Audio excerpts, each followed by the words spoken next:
Hello students, this is chapter number 4 where we're going to look at defense and security policy strategy. These are the objectives for this chapter. So let us look at the overview of this chapter. So policy and strategy, policy and strategy are often misunderstood and frequently substituted for one another. So policy making is not strategy, though many policymakers act strategically. So strategy cannot be boiled down to simple definitions, though aspects of strategy may be simple. Also, when referring to policy as it applies to defense sector of a national government, it is really public policy. So this implies it is formulated through a process that has political ambitions in mind. Additionally, for public policy to be effective, it must be enforceable by the public agency responsible for formulating the policy. So in the case of defense policy, at least for nations that are democratically oriented, this is most often referred to as a civilian ministry or agents of government, for example, the Ministry of Defense. So let us look at why we should have defense policy and strategy. So providing defense and security for a nation may be a bit complicated. So this is because of competing interests from the defense and security sector, from across government, and from the international community. Furthermore, the political objectives and foreign policy aims of a government will most likely exceed the available resources to achieve its aims. So, for national defense policy and strategy, identifies defense priorities that should drive resource allocation within the defense sector and guide the management of the defense enterprise.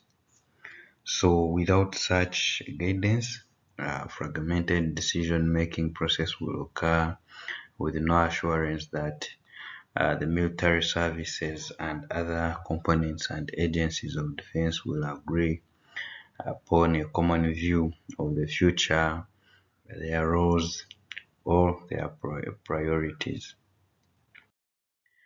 So let us look at the constraints of defense policy and strategy. So we have law.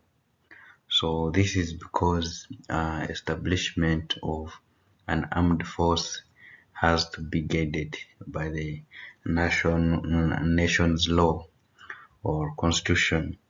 So we also have another constraint, which is available resources.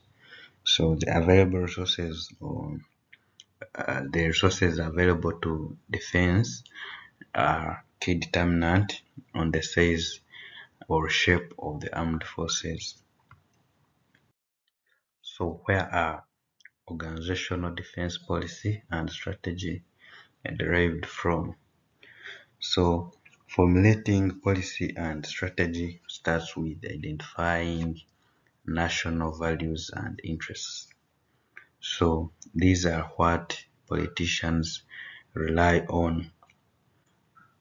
For example, people's values and interests. So they convert them into a policy. So these policies can be gathered from their statements or manifestos. So appraising these interests and values and putting them in context with the strategic environment leads to the development of national policy and resultant national strategies.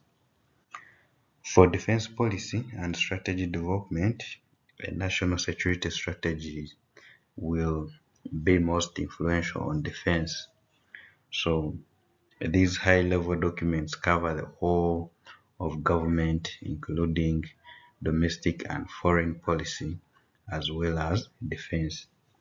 They also provide a wide contextual framework from which national defense policy and strategy can be derived. So, it is not the existence of these documents or statements that is important, but their content and the process by which they were established. So, a country's constitution and laws can provide guidance on the expected roles and missions for their armed forces. So, let us look at when to create policy and strategy. So, there are different scenarios that bring up a decision on when to create policy and strategy. Firstly, we have calendar driven, which is a regular scheduled review, typically timed to fit within wider intergovernment processes. For example, making a budget, including its preparations and submissions, which is legally prescribed to occur on a regular cycle. So we also have event driven, which where reviews are undertaken as a result of unforeseen or significant change to the country, its government, or its environment. For example, a newly established democratic country. So we also have primary, where these policies and strategies are at the national defense level, providing guidance across the whole of the defense enterprise. So these set the overall direction and priorities for the defense sector. So let us look at developing defense policy and strategy. So you have to consider things like designing parameters, whereby parameters should be considered as the process is developed, and these include centralized or decentralized, which involves an approach that is directed from the top down and limits actors involved is easier to manage. Also, we have the role of the legislative branch of government.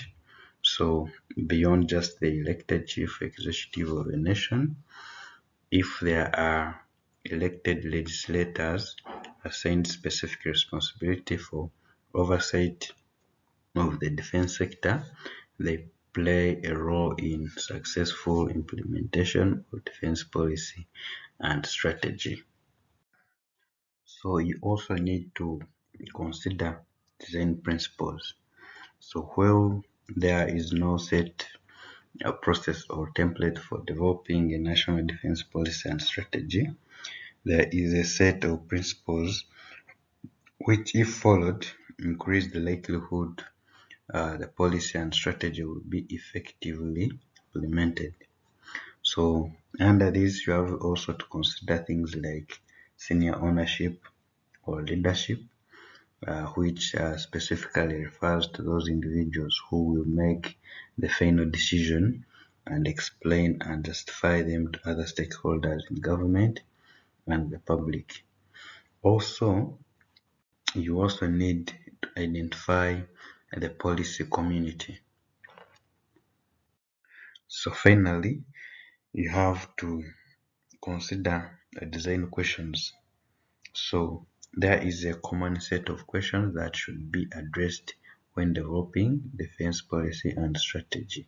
So these questions include what are the threats to the security environment and which are the responsibility of defense.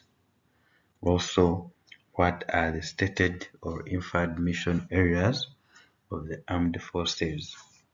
You also need to consider questions like what are the stated or derived priorities for those mission areas, and what are the specified or implied military tasks for these mission areas. So those are some of the questions that you need to consider. So that's all for now. Thank you.